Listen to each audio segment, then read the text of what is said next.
दिल्ली में house tax और कारोबारी सीलिंग मुद्दे पर अजमेरी गेट वार्ड नंबर 86 के निगम पार्षद राकेश कुमार ने मीडिया को बताया, देश बेरोजगारी के दौर से गुजर रहा है। ऐसी हालत में दिल्ली नगर निगम हाउस टैक्स में जनता को छूट देने की वजह हाउस टैक्स को लेकर सख्ती से पेश आ रही है। हम इसकी सख्त निंदा करते हैं। राकेश कुमार ने कहा, दिल्ली नगर निगम की भाजपा सरकार की नीतियां गलत हैं। हाउस टैक्स के नाम पर बिना नोटिस किए किसी संपत्ति को सील नहीं करना चाहिए और हाउस टैक्स में भी छूट देनी चाहिए।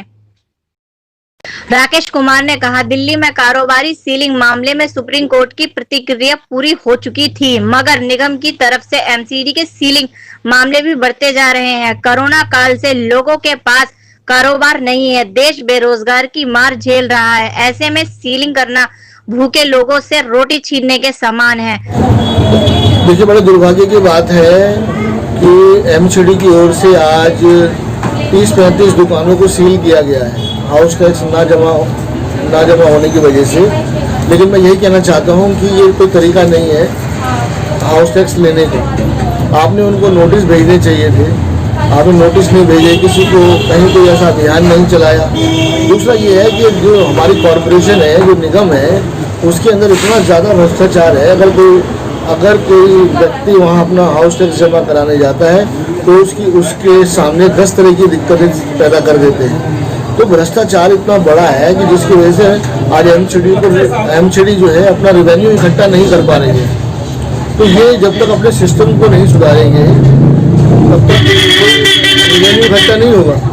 रेवेन्यू इकट्ठे करने के लिए जो अभियान चलाए जाते हैं, लोगों को जागरूक किया जाता है, लोग हाउस टैक्स देना चाहते हैं, लेकिन क्योंकि 15-20 साल से हम लोगों ने रेवेन्यू इकट्ठा करने की कभी कोशिश नहीं की, कभी इच्छा शक्ति नहीं दिखाई।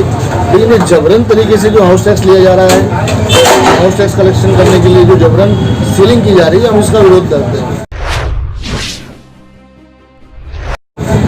एक तरफ कारखानों की सीलिंग का भी मसला जो है बड़ा गंभीर है, उसके लिए भी लोग परेशान रहते हैं। एमसीडी ने उनके भी बिजली पानी काटने के आदेश दे दिए, लेकिन हम लोगों ने कोशिश करके हाउस के अंदर दोबारा से रीसर्वे कराने का एक प्रोग्राम बनाया है ताकि जो कमियां हैं उसको दूर किया जा सके।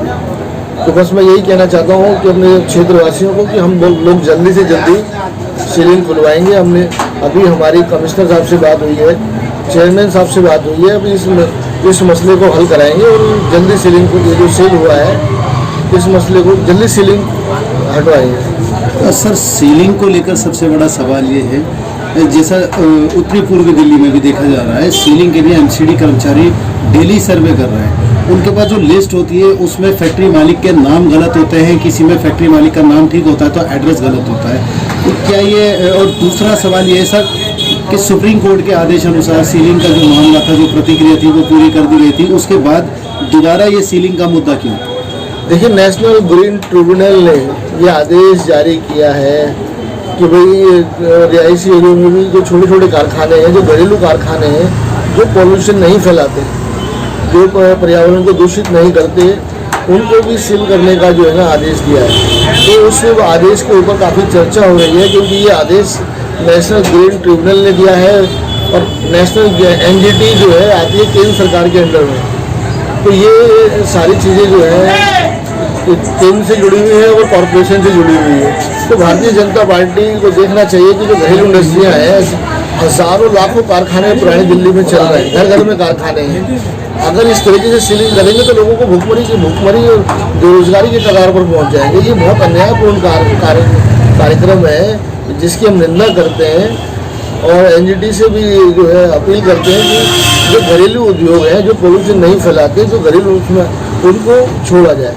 जो पोल्यूशन फैलाते हैं उनको जरूर यहाँ से अलग कर दिया जाए, लेकिन जो पोल्यूशन से जिनका कोई मामला नहीं है उस मामले को रोका जाए। हम चाहते हैं घरेलू इंडस्ट्रियाँ यहाँ चलती रहें और कुछ जो एनजीटी के कानून है, क्योंकि एमसीडी के कानून है, उसमें कुछ चेंजिंग हमें करनी पड़ेगी। सर, लगातार सीलिंग मामले को लेकर सुप्रीम कोर्ट की जो गाइडलाइन होती है, लेकिन एमसीडी उस पर कोई अमल नहीं करती और हर साल लगभग सीलिंग का मामला, जो सीलिंग का मुद्दा होता है, उसको उजागर किया जाता है, क्षेत्रवासियों को, छोटे उद्योग वालों को परेशान किया जाता है। देखिए ये दिल्ली तो तबाह हो चुकी है। मैं आपको बताऊं, भारतीय जनता पार्टी ने दिल्ली को तबाह कर दिया है। कभी कन्वर्जन के नाम पे सीलिंग शुरू हो जाती है, कभी अवैध निर्माण पे सीलिंग शुरू हो जाती है, कभी पोल्यूशन के नाम पे सीलिंग हो जाती है।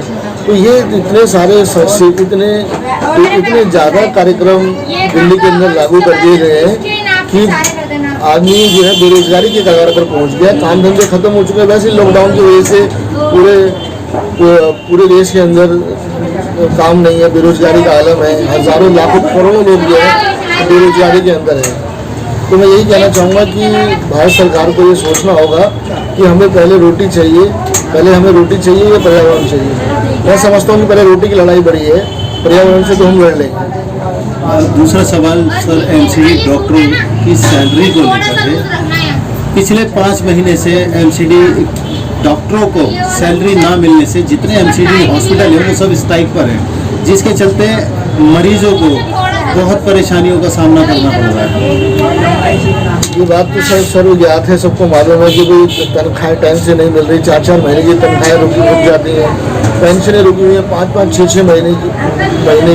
22,000 कर्मचारी हमारे जो रिटायर्ड लोग हैं वो आज खून के आंसू रो रहे हैं। मैं जानता हूँ, मैं इलाके में हमारे वरिष्ठ नागरिक जो मिलते हैं हमें उनकी बहुत परेशानियाँ हैं। बहुत परेशानियों के आलम से हम लोग गुजर रहे हैं वो लोग। और जो हमारे सरकारी कर्मचारी हैं उनकी भी बहुत ज़्यादा दिक्कतें हैं। तनख्वाहें मिलनी चाहिए। देखिए, जो सरकार तनख्वाह नहीं दे सकती, पेंशन नहीं दे सकती, उसको सत्ता में बने रहने का 1 मिनट भी अधिकार नहीं है। तो ये लोग अपना सत्ता सुख भोग रहे हैं। इन्हें कोई मतलब दिल्ली की जनता से है नहीं। चाहे केंद्र में बैठी सरकार हो, चाहे एमसीडी में बैठी सरकार हो। एमसीडी में 15-14 साल से बीजेपी बैठी है, और जो सेंटर में है वो लोग बिल्कुल आंखें बंद करके बैठे हुए हैं कि भाई किस तरीके से कॉरपोरेशन आके जो केंद्र ने भी मारा हुआ है। हर स्टेट की कॉरपोरेशन को पैसा दिया जा रहा है, लेकिन दिल्ली की कॉरपोरेशन को पैसा क्यों नहीं दिया जा रहा है, ये एक बहुत बड़ा सवाल है। जबकि आज एमसीडी खून के आंसू रो रही है। सर, दूसरा सवाल वापस हाउस टैक्स को लेकर है। हाउस टैक्स के चलते सीलिंग की जा रही है, तो हाउस टैक्स में सरकार रियायत क्यों नहीं देती?